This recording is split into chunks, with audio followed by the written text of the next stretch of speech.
राधे रानी सरकार की जय। ओम स्वस्ति श्री गणेशाय नमः। ओम स्वस्ति श्री मातृपितृचरणकमलेभ्यो नमः। ओम स्वस्ति श्री सद्गुरुदेव चरणकमलेभ्यो नमः। ओम स्वस्ति श्री राधा कृष्ण चरणकमलेभ्यो नमः। ओम स्वस्ति श्री कुलदेवताभ्यो नमः। लंबोदरं परमं सुंदरमेकदंतं रक्तांबरं त्रिनयनं परमं पवित्रम् उद्ये दिवाकरकरोज्ज्वलकायकान्तं विघ्नेश्वरं सकलविघ्नहरं नमामि। सर्वे भवन्तु सुखिनः, सर्वे सन्तु निरामया, सर्वे भद्राणि पश्यन्तु मा कश्चित् दुःखभाग् भवेत्। ध्यानमूलं गुरुमूर्ति, पूजामूलं गुरुपदं, मन्त्रमूलं गुरुवाक्यं, मोक्षमूलं गुरुकृपा।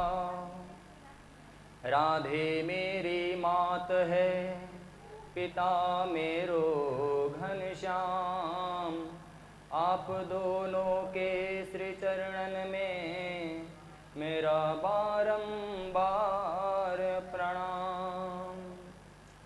सिया राम मैं सब जग जानी, करहूँ प्रणाम जोरि जुग पाणी। हरे राम राम राम हरे हरे, हरे कृष्णा कृष्ण कृष्ण हरे हरे, हरे कृष्णा कृष्ण कृष्ण हरे हरे। परमपरात्पर अखिलेश्वर अकारण करुणा वरुणालय कल्पतरु पीताम्बरधारी श्री बांके बिहारी लाल जी के श्री चरणों में इस दास का बारंबार प्रणाम। परम आराध्य लाडली श्री वृष भानुनंदनी किशोरी श्री राधा रानी के श्री चरणों में इस दास का बारंबार प्रणाम। दूर दूर तक जहाँ जहाँ तक मेरी आवाज़ें पहुँच रही हो, वहाँ के सभी प्राणियों के हृदय में विराजमान श्री गोविंद के श्री चरणों में बारंबार प्रणाम। दूर दूर से आए हुए बड़े बुजुर्ग, पिता व दादा स्वरूप, कंधे से कंधे मिलाकर चलने वाले युवा भाई बहनों साथियों, प्यारे प्यारे बच्चों, नन्हे मुन्ने गोपाल, माता अनसुईया के चरित्र को चरितार्थ करने वाली मातृशक्ति, आप सभी को हृदय से जय जय श्री राधे, जय जय श्री राधे।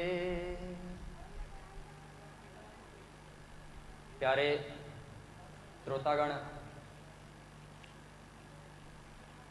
आज हम सुनेंगे कि भगवान के गुण, कर्म, स्वभाव, भगवान क्या करते हैं, भगवान किन किन पर कृपा बरसाते हैं, भगवान के स्वरूप क्या है, भगवान क्या करते हैं।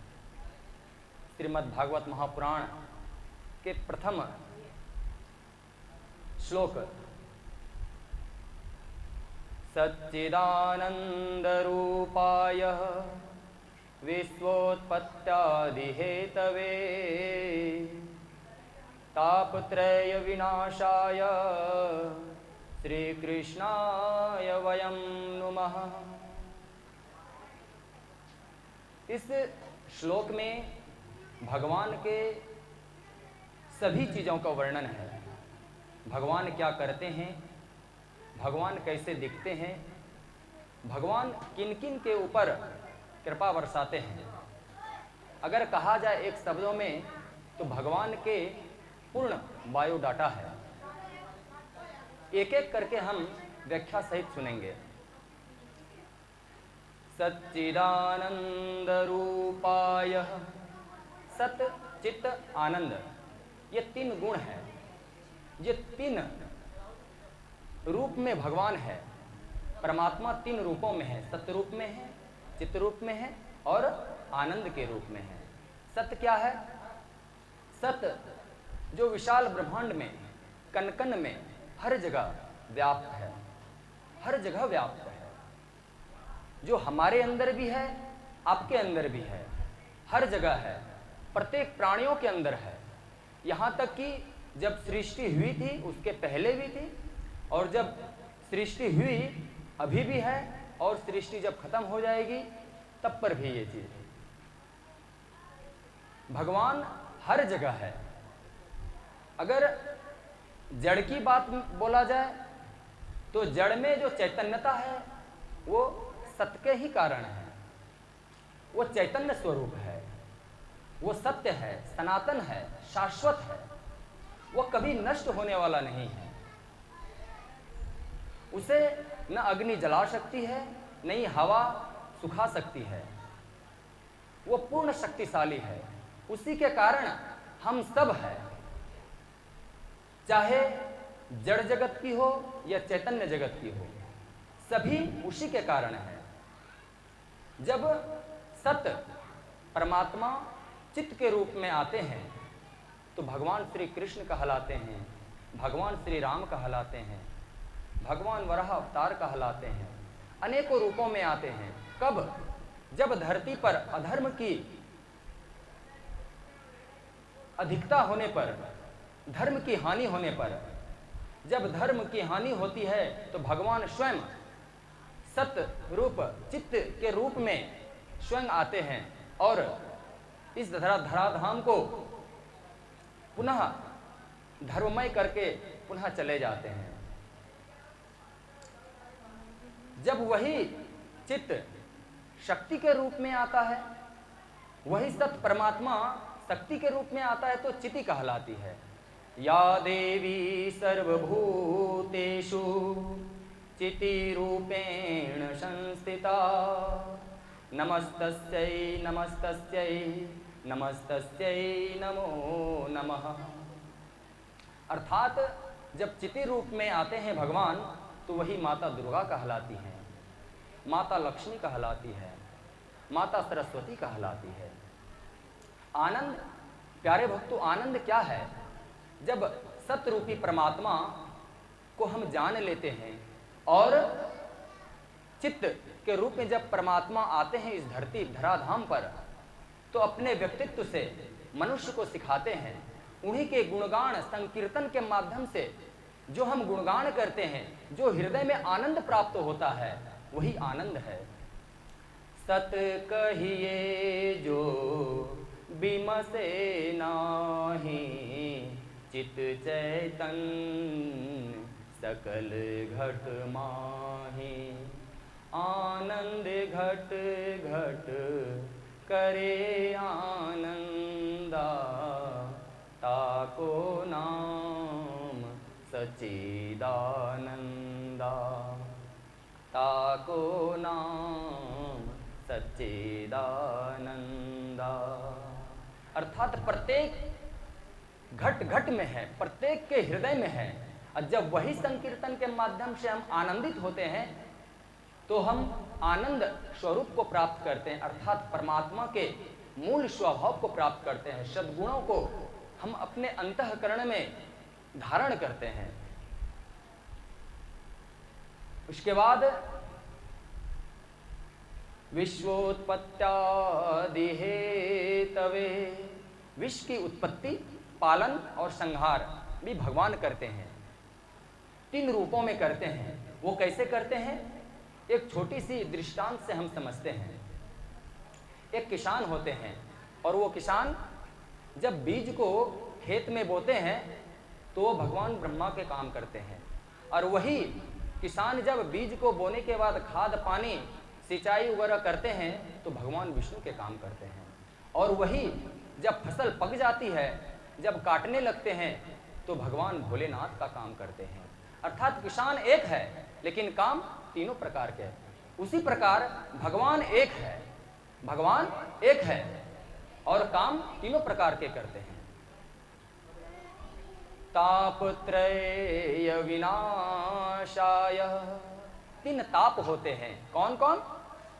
दैहिक दैविक भौतिक तापा, राम राज काहूँ नहीं व्यापा। दैहिक, दैविक और भौतिक। दैहिक क्या है? दैहिक देह से जुड़ा हुआ है। देह के अंतर्गत जितने भी ताप है सभी को भगवान शमन कर देते हैं, नष्ट कर देते हैं। और दैविक, जो दैविक अवताओं के कारण जब हम इस शरीर मन से जब देवताओं को, देवी को गलत करते हैं, अर्थात इस विश्व वसुंधरा को जब भगवान बनाते हैं, हम विचार के माध्यम से, भाव के माध्यम से, क्रिया के माध्यम से जब हम इस वसुंधरा को नष्ट करते हैं या विचारों के माध्यम से हम नकारात्मक विचारों को फैलाते हैं, तो इस सृष्टि में हम क्या करते हैं? बाधक होते हैं, मतलब नष्ट करने योग्य होते हैं, अर्थात गंदगी फैलाते हैं। जब हम गंदगी फैलाते हैं तो हम, भगवान कभी भी हमारे ऊपर कृपा नहीं बरसाते।